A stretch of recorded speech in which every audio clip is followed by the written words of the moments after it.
Welcome to MLB Network's Studio 42 with Bob Costas.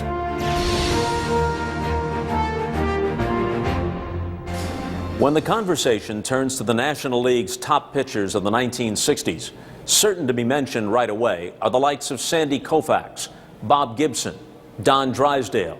Toward the end of the decade, Tom Seaver came along. All of them deservedly enshrined here at the Hall of Fame. All of them undeniably great and in their own way distinctive.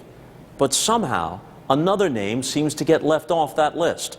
The name of a stylish, high-kicking right-hander for the San Francisco Giants who won more than 100 more games than he lost during his Hall of Fame career. The Dominican Dandy, Juan Marichal. He had about 4 pitches, I guess, and he threw all 4 of them from about 3 different angles, so you multiply that, 12 pitches or so. Another fastball, strike 3. He could throw them at any time. You could have the bases loaded, winning run on third, 3-2 on the hitter. You couldn't guess that he's going to throw you a fastball or curveball. He could have been a screwball, change-up, anything. Marichal strikes out the great Henry Aaron. I recall that the first game he pitched in the big league, he threw a one-hitter. Everybody was so amazed that first game in the big league, he was in control the whole game. The way he used to kick his leg and the way he used to cover, the field. He was a great fielding pitcher. I mean, he was a complete pitcher. To me, he's the best right-handed pitcher I've ever seen. Juan Marichal's a Giant, so right off the bat, I don't care for him. But I don't mind saying that he could have been the best of all the right-handers in the league during that day. We had Bob Gibson, Ferguson Jenkins, we had Gaylord Perry, Jim Bunning. These are Hall of Famers. But Juan Marichal could have been the toughest of all of them. So here's Juan Marichal, the Dominican Dandy, winningest pitcher of the 1960s, almost 200 wins in the decade, 20-game winner 6 of 7 years between 63 and 69. 6 of 7 years, right? 6 times. Yes. 25-8, 25-6, 26-9. Those were typical records. You won 243 career games and pitched 244 complete games, 52 of them shutouts. And yet, I think, and I'd like to see if you agree, that you're underrated. Well, I never won the Cy Young, and when you show those numbers to anybody that knows baseball, they wonder. I said, what happened to this guy? He won so many games, so many times, 20 or more games, and never win a Cy Young. I don't know. The only question, the only answer I get, or I give the people, is that one time was only one Cy Young for both leagues. Right. Until 1967, there was only one. 67, yes. But in 68, I went 26-9, and Bob Gibson came out with that phenomenal ERA, 1.12. I give you 3 reasons why you never won the Cy Young. Yes. Sandy Koufax, Bob Gibson, Don Drysdale. And then throw in Whitey Ford one year. 65, Dean Chance. Right. Yes. So I tell them, well, it was a lot of good pitchers in that era. So many good pitchers. After 68 season, they lowered the amounts because Gibson, myself, he came out with that 1.12 ERA. I come out with 26. He won 22 games. I think he lost 12.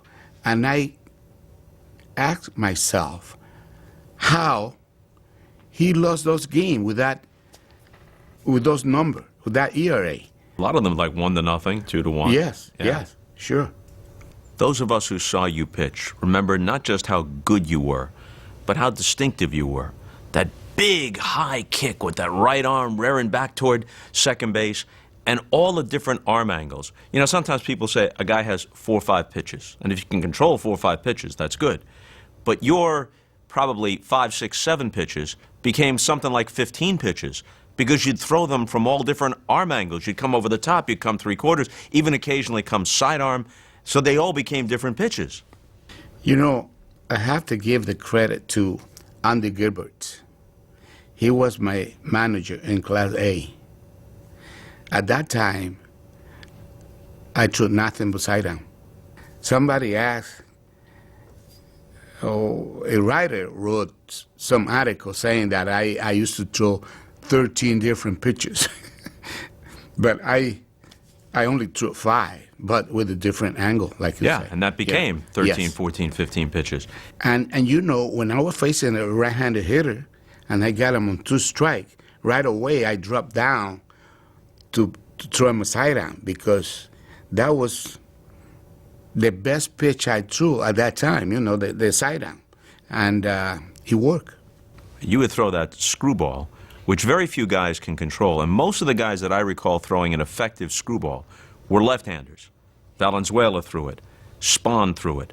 Tug McGraw threw it. Carl Hubble. Carl Hubble, of course, way back when with the original Giants, the New Yes. York Giants. But you threw that screwball, which made you much more effective against left-handed hitters because it breaks away. Yes. You know, when I learned how to throw overhands, the Giants used to have a pitcher from Puerto Rico, Ruben Gomez. Uh-huh. He used to have the best screwball from the right-hander. So I asked Andy Gilbert, I said, Andy, how you throw a screwball? He said, Juan, I don't know, but I think it's the opposite of any other pitcher. You know, you throw fastball, you throw a curve, you throw slider. I think this pitcher, screwball, is backward. You know, you have to turn your arm this way. So he showed me a little bit how you have to turn your arm. Since that day, every time I was on the field that I have the opportunity to play catch with somebody, I just turn the ball over, and that's how I learned my screwball. Coming up, Juan Marichal on growing up in the Dominican Republic and getting jailed for losing a doubleheader. They threw everybody in jail. They sent a commission to Manzanillo to find out, investigate why we had lost a doubleheader. Welcome back to MLB Network's Studio 42 with Bob Costas. Juan, tell me what your life was like as a kid growing up loving baseball in the Dominican Republic. Well, I grew up in a little village, real small little town, hoping that become a baseball player. So when the teacher came back to the house and tell my mother that I didn't show up for school, she was real upset. And she used to ask me, mi hijo, my son, what are you going to do when you grow up? If you don't go to school, if you don't have a good education. I used to say to her, Mama, I want to be a baseball player. I'm going to be a baseball player because I love the game right from my childhood.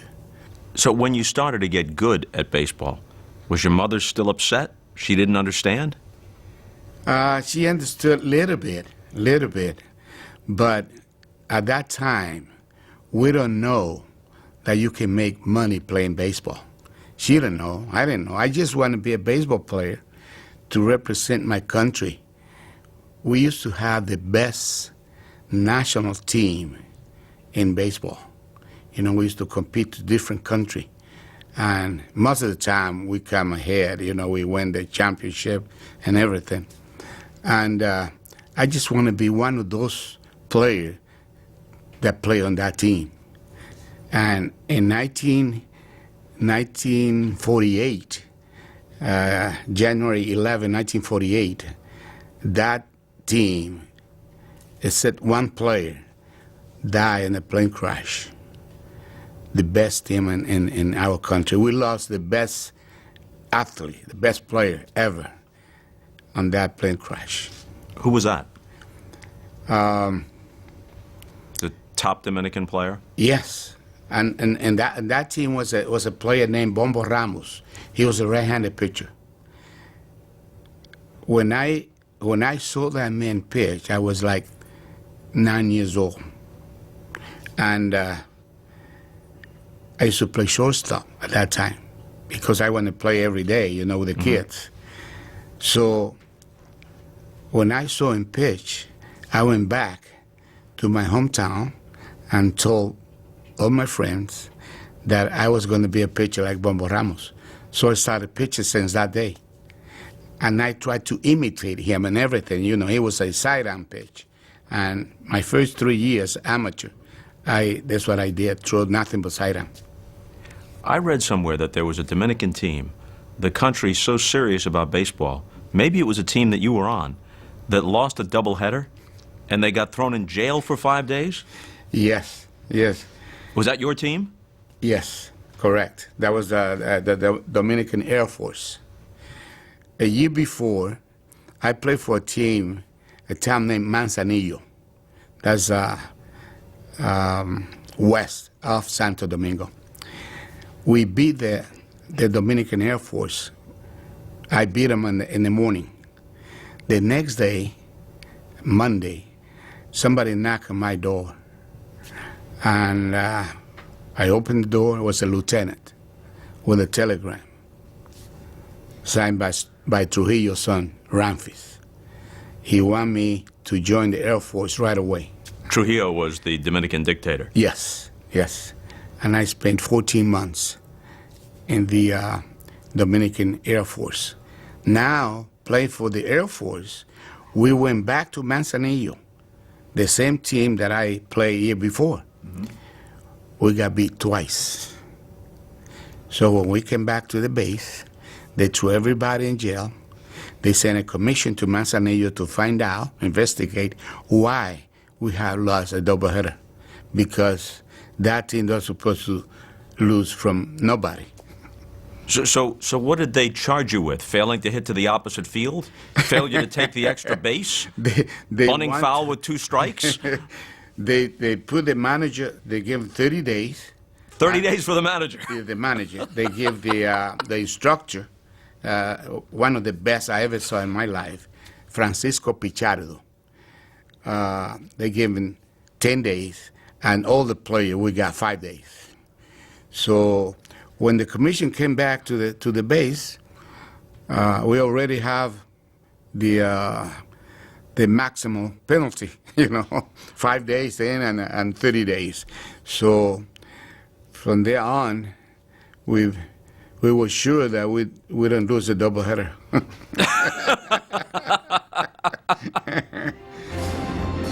From the Dominican Republic in the 50s, we talk next to Juan Marichal about baseball and its issues in his country now. You're watching Studio 42 on MLB Network. Welcome back to MLB Network's Studio 42 with Bob Costas. Let's talk about baseball in the Dominican Republic. The Dominican Republic is baseball crazy. It produces an incredible number of major league players. But there are some problems now, as you know, around the Dominican Republic. Yes. Steroids are much more readily available and in some cases legal there, so guys get involved there even more readily than they do in the United States. And you got the problems with falsified birth certificates and street agents peddling players. How are they going to clean all this up? They're trying, Bob. But I think Major League Baseball have to step in and try to help to stop the whole problem.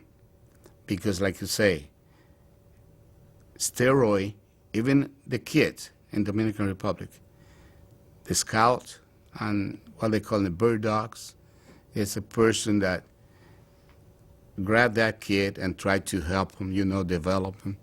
And they want that kid to look good anytime a scout going to see him. And by throwing hard or by hitting the ball over the park, they get more money as a bonus sign. And I think they should stop that, because even today, most of the time, a kid do positive in the minor league. If you check, most of those kids come from Dominican.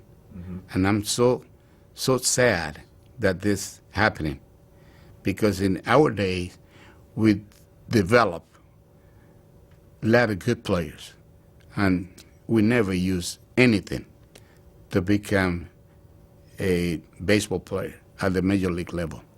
So I think the Major League Baseball should step in, try to stop what's happening, the name change, and the birth certificate, the whole thing. Next, Juan Marichal's first Major League start, a one-hit shutout. You're watching Studio 42 on MLB Network.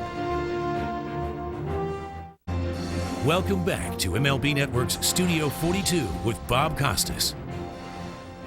So the Giants sign you, and like a lot of young Hispanic players, you find yourself happy that you're playing professional baseball, but you're in a strange country, you don't speak the language, you're with the Michigan City Whitecaps in Class D ball. You must have felt like you were on another planet. Yes, I felt like that. But you know, the thing that really surprised me when I got to this country was the next day we wake up, you know, in the training camp, and I see different group. And I asked somebody, I said, why this guy is over there and this guy is over here? And then they said, well, we can't be together with a white player. That really shocked me because, you know, I never experienced that situation. Now we're ready to go to Michigan City by Greyhound bus. Now we are taking the bus. We have 4 black players and 3 Latin. So we have to ride in the last seat, in the back seat of the bus. That was another shock. Now when we got to Michigan City, all the white players have a hotel where they stay. And we had to live with black family, you know, that rent rooms. So the only time we were together with a white player was at the baseball field and the clubhouse. The only time.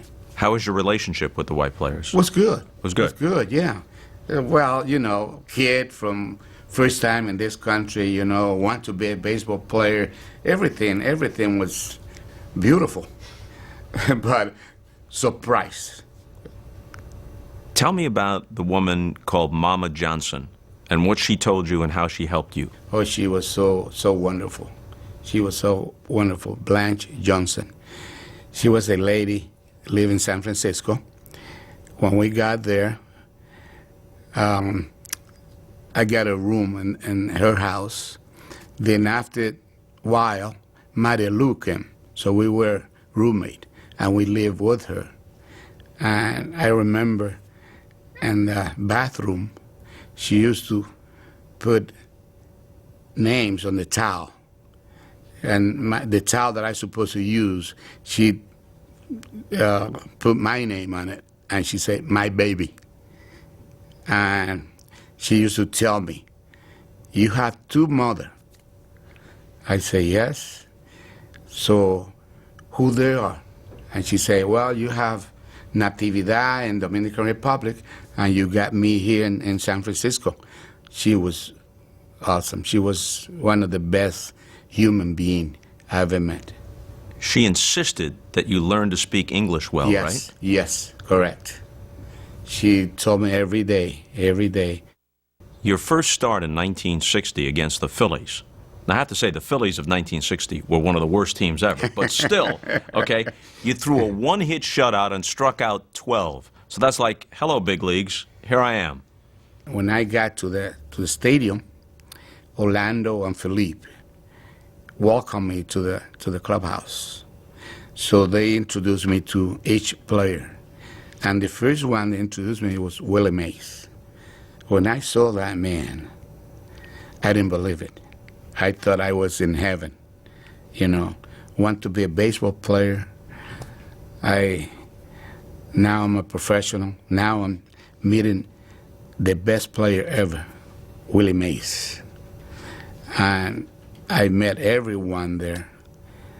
And let me tell you, from there on, I was one of the happiest men in earth. I wrote to my mother. I told my mother that I was a major league ball player, that I was going to make some money. I was going to be able to send her some money. So everything worked perfect.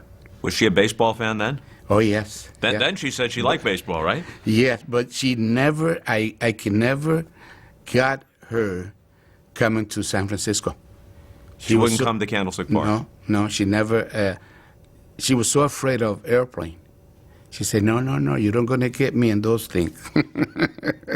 So I never, but she came to the Capitol and saw me pitch in the Dominican Winter Ball. And she loved the game. She loved the game. Juan Marichal on why Willie Mays was the greatest player ever. Next on Studio 42. He was so smart playing the game that I don't think we're going to see another Willie Mays.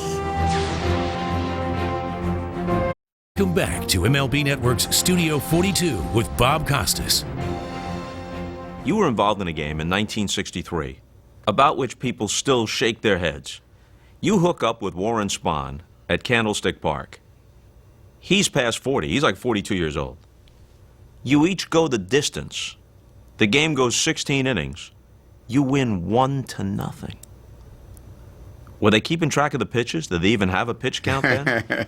I think so, but they don't put attention to that, you know. When the game get to the ninth inning, nothing. Alvin Dark was the manager, and he wanted to take me out. So Ed Bailey was the catcher. So he come up to me and say, Juan, don't let him take you out. Win or lose, it's a great game, you know, but try to stay in the game. So I went to Alvin and say, Alvin, please, the weather's nice. I feel strong. I think I can go a few more innings. So he said, okay. So he let me go a few more innings. Now the game is in the 14 innings. He said, Juan, that's it. It's not more. So I went back to him and said, Alvin, do you see that man on the mound? He said, yes, what happened to him? He said, well, that man is 42 years old. I'm only 22. And until that man stay on that mound, nobody's going to take me out of this game. Oh, my God, that was a no-no, you know, talking like that to the manager, you know. So he got a little upset, you know, but he let me stay. Now, when I went out and pitched the 15th inning, I came back and told Alvin, okay, Alvin, no more. You can take me out. You can get somebody. So they called the bullpen, told the pitcher to be ready for the next inning. But Warren Spahn went out and got 1, 2, 3 just like that. So I look at the bullpen. I can see that the guy was ready to come in. I grabbed my hat, I put it on, I got my glove, and I run to the mound. Oh, that was bad. That was bad because now Alvin is really mad. So, lucky enough, I got 1, 2, 3, came back to the dugout. I stopped around the first base line for Willie Mays to come from center field. He came to me and touched me on the shoulder, said, Chico, I'm ready to go home now. I said, okay, let me see what I can do about it. And he said, don't worry, I'm going to win this game for you. So he was the leadoff batter on that inning. The first pitch, he hit it out. Oh, my God, I was in heaven when I saw that ball leaving the park and the Giants went 1-0. You talk about a classic game. You're two of the greatest pitchers of all time, yourself and Warren Spahn. Nothing to the bottom of the 16th, and how does it end? Willie Mays. Willie Mays. It's a home run to win. Yes, sir. Yes, sir. And on that game, that's why I say that the pitcher count don't they don't put too much attention to that because I threw 227 pitches on that. 227 pitches. Yes, yes. And the next day, Juan was so nice, that he came out to the tunnel, in Candlestick Park. Both clubhouse face each other, so it's a tunnel that came to right field. He came there to tell me how to prepare for the next start. So that was such a nice thing that he did. And I still have that photo, him and I, in the tunnel, telling me what type of exercise I should do and be ready for the next start. Did you start your next start on 3 days rest? No, that was the only time in my career that I got an extra day. So 4 days? 4 days. 4 days rest. Yes. Why was Willie Mays the best all-round player of your era and maybe of any era? He was so smart playing the game. He knew every hitter. When you're going to face a team came to the city. The first game, the whole team have a meeting to talk about different hitters. So when Galo or myself supposed to be pitching, was only 3 guys meeting. Tom Haller, Willie Mays, and the pitcher. Haller was the catcher. Yes, Tom Haller's the catcher. Or Ed Bailey. Was only 3 men. If Galo and I was pitching, then was the whole team meeting. But Willie used to tell you how to pitch to guys, how he was going to play the guy. And if you make a mistake, he come up right away. He say, "Why we talk before the game? We say play him that way, pitch him that way. If you throw another pitch and then he pull the ball and I'm playing to hit the ball to the opposite field, it's your fault." I say, "You're right, it's my fault." He let you know right away. But he was the greatest. He was the greatest. He was so smart playing the game that I don't think we're going to see another Willie Mays for the rest of our life. How many home runs do you think Willie Mays would have hit if he played someplace other than Candlestick Park? Over 800. Over 800? Yes. Yeah. One year, I forget what year he hit 52 home runs. 65. 65? That year was the only time that Willie, you can see Willie trying to hit the ball to the opposite field. He hit 12 home runs to right field that year. Because no matter how hard you hit the ball to left field, sometime they would take it back to and be a long out. So if he could have played in Milwaukee and Atlanta, he could have maybe the record. So you think if Willie Mays and Hank Aaron took the same number of at-bats in the same ballpark under the same conditions, that Willie outdoes him? I think so. Yes. Yes. Willie Mays was the type of hitter that a pitcher threw a pitch and he can be completely full on that pitch. Don't throw the same pitch again, because the best he can do is at least a double or over the fence. You can't throw Willie the same pitch twice, even if he looked bad in the first time, because he was going to be looking for that pitch and hit it good and long. When MLB Network remembers September 1971. 1971 was a great year for the Pittsburgh Pirates. They won 97 games and eventually beat the Baltimore Orioles in 7 to take the World Series. Pittsburgh has won its 4th World Championship. And on September 1st of that year, the Pirates made some history. Pittsburgh was playing the Phillies, and their starting lineup consisted of Rennie Stennett, Gene Clines, Roberto Clemente, Willie Stargell, Manny Sanguillen, Dave Cash, Al Oliver, Jackie Hernandez, and Doc Ellis pitching and batting ninth. That lineup had some significance. Why? Because 24 years after Jackie Robinson had integrated modern Major League Baseball, the Pirates became the first team to start a lineup made up entirely of players of color. Pirates first baseman Al Oliver said he didn't realize it until about the 4th inning. when the second baseman Dave Cash called over to him, "Hey, we've got all brothers out here." "I looked around," said Oliver, "and thought, yeah, we sure do." After the game, Pittsburgh manager Danny Murtaugh was asked if this was some kind of social statement. "The best 9 I put out there happened to be black," Murtaugh answered. "No big deal." Next question. By the way, the Pirates won the game 10-7. Clemente and Stargell each had 2 hits and 2 RBIs on a memorable night 38 years ago, September 1st, 1971.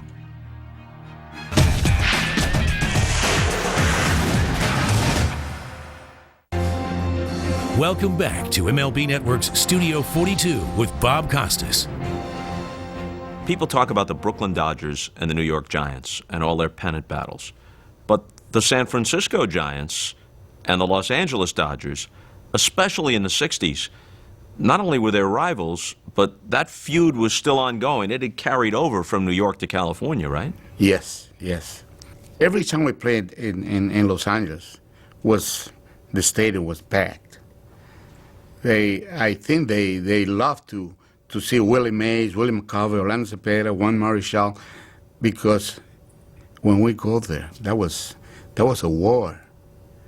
And especially when they came to San Francisco, I remember that they put the tickets on sale for the general admission, and people used to sleep there to get the ticket the next morning for that game. I remember one time we played in San Francisco, and so many people outside waiting for tickets to see.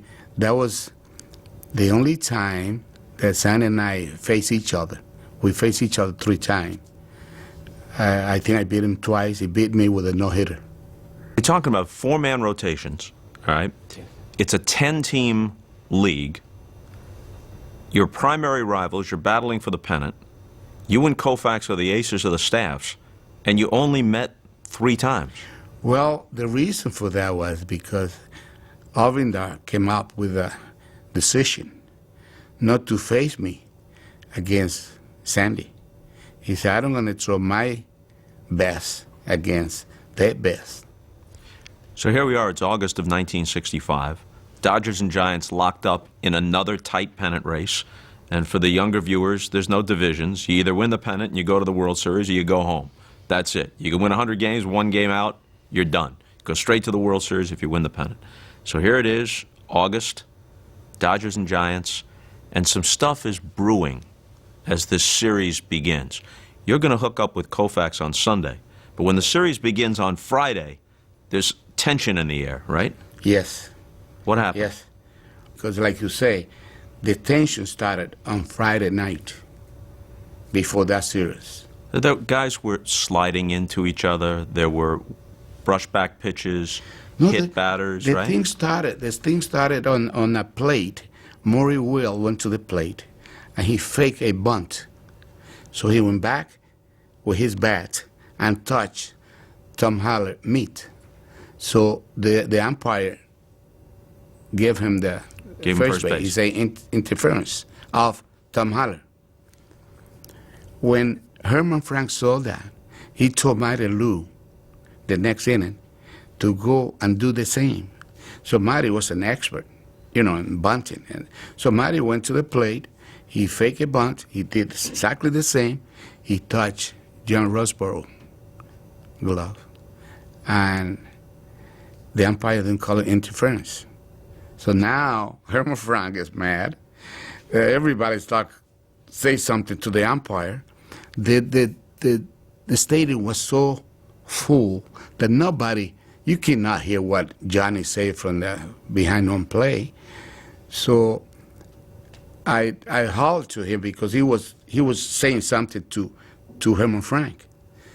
So I say, hey Johnny, the same thing happened to Tom Haller. He didn't get mad.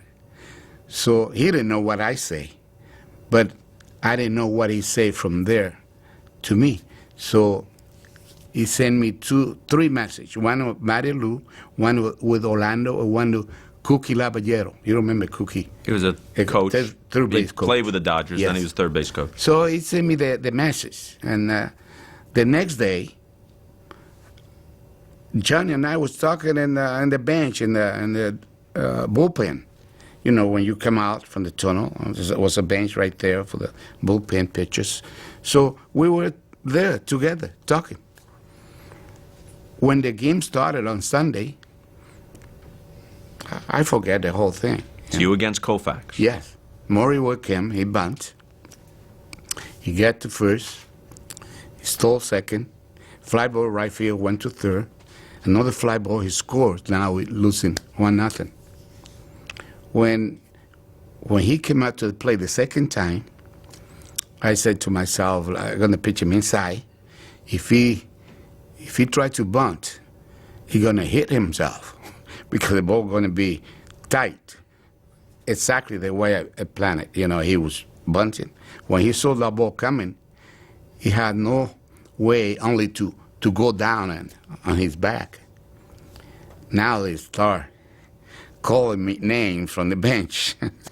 So Ron Furley came out to the plate. I threw a pitch almost in the strike zone, but it was a ball, but, you know, close to the strike zone. He went down. Now they're really getting on me from the bench. So when I came to bat, I said to myself, well, I don't know, they think I'm throwing at them. So maybe Sandy Koufax gonna throw at me, you know. So Sandy didn't like to throw tight on guys. Didn't like to do it. But I also say, oh no, it's Sandy pitching. He don't throw it to nobody. So I took the first pitch. It was a ball. I said, well, I can take another one. So I took the second pitch. For some reason, when the ball went crossing the plate, I looked back, and I saw Johnny dropping the ball.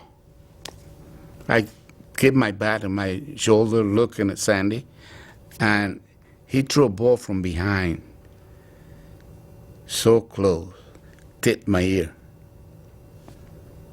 So I looked back and asked him why, and he gave me an answer that I think was real bad. I asked him again, and he told me the same thing. And this, when the whole thing started, you know. But I was the bad guy because I used a bat. But I think if you can hurt somebody with a bat, you also can hurt somebody with a ball. About 4 years after I was a doctor, one day I was sitting outside here in front of the hotel by myself. And Sandy come up, and he sit next to me. And he asked me a question. He said, Juan, are you and Johnny friends? I said, oh, yes. We became good friends. You know, and I asked him, I said, why, Sandy? He said, well, because that day, Walter Alston told me to knock you down. And I told him, I said, I know that. And I knew that you wasn't going to do it.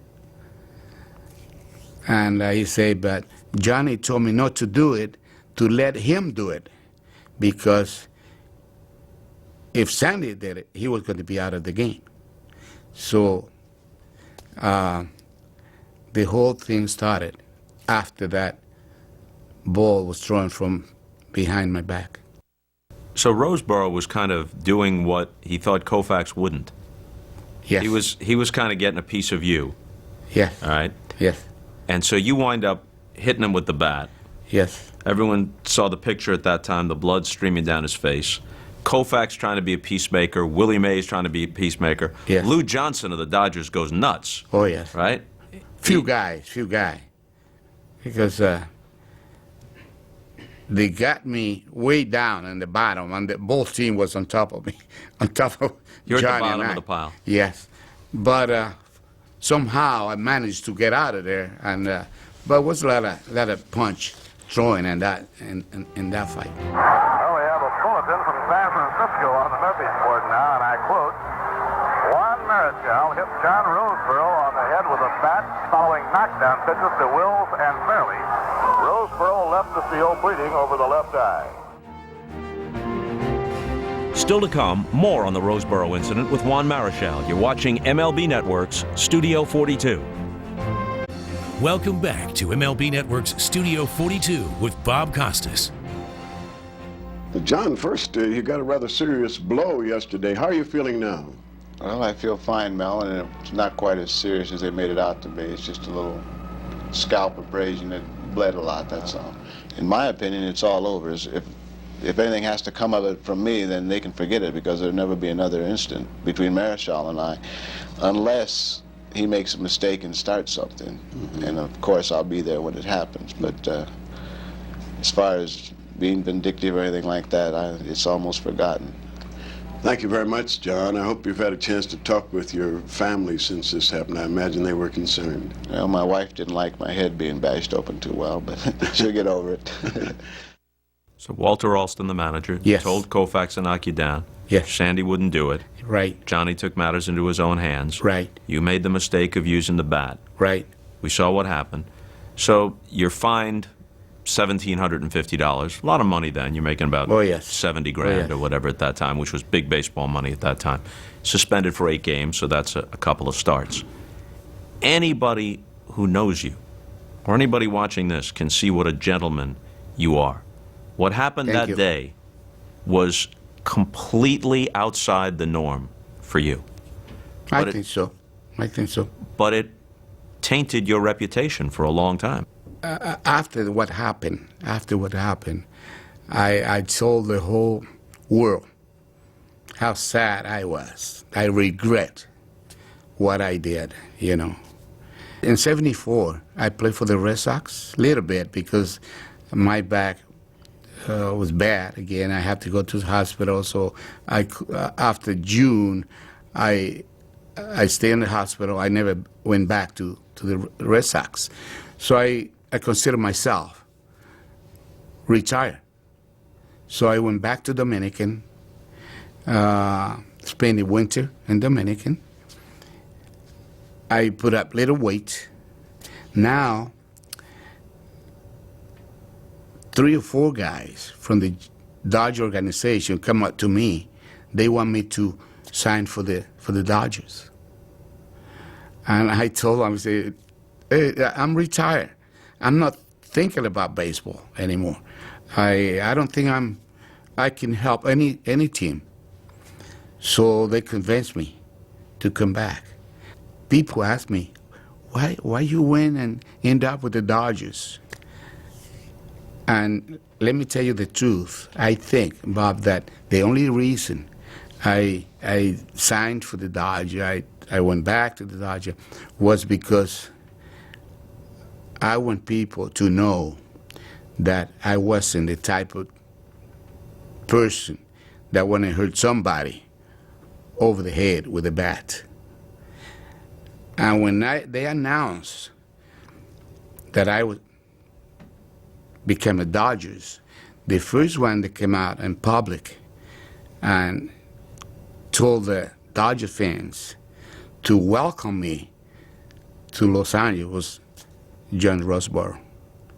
So I really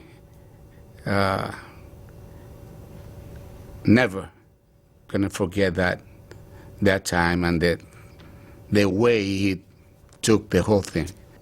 After that, I tried to be friend of John Rosboro. I invited him to my country to play in a Juan Marichal Golf Classic. He was so nice of him to accept my invitation. He came to Dominican with his wife and daughter. He was so nice, you know, for him to accept it. Went down to the Dominican Republic with him for his first golf tournament, met his family, my family and his family. We lived together in separate condos, same facility. Turned out to be a hell of a nice guy, not a fighter. When you consider your record, more than 100 more victories than losses, The shutouts, the complete games, the ERAs, the 20-win seasons, the most wins in the 60s. You should have been a first ballot Hall of Famer. That incident probably delayed your induction, your deserved induction, for a few years, don't you I think so. I think so. I think that can be the only reason. Because if you look, like you say, you look at the numbers, not too many pitchers have that kind of, numbers in 15 years of service. And pitching, like you say, every 3 days, 4 days rest. 3-day rest every 4 days. Pitching that many innings, that complete games, and, well, I have to say that might be the main reason. The honor which is best owed on me today, I accept on behalf of my family, my country, Dominican Republic, and all the people who assisted me in making my baseball career a reality. Juan Marichal, what a pleasure. Thank you for spending this time with us. Thank you, Bob. My pleasure. This has been a presentation of MLB Network's Studio 42 with Bob Costas.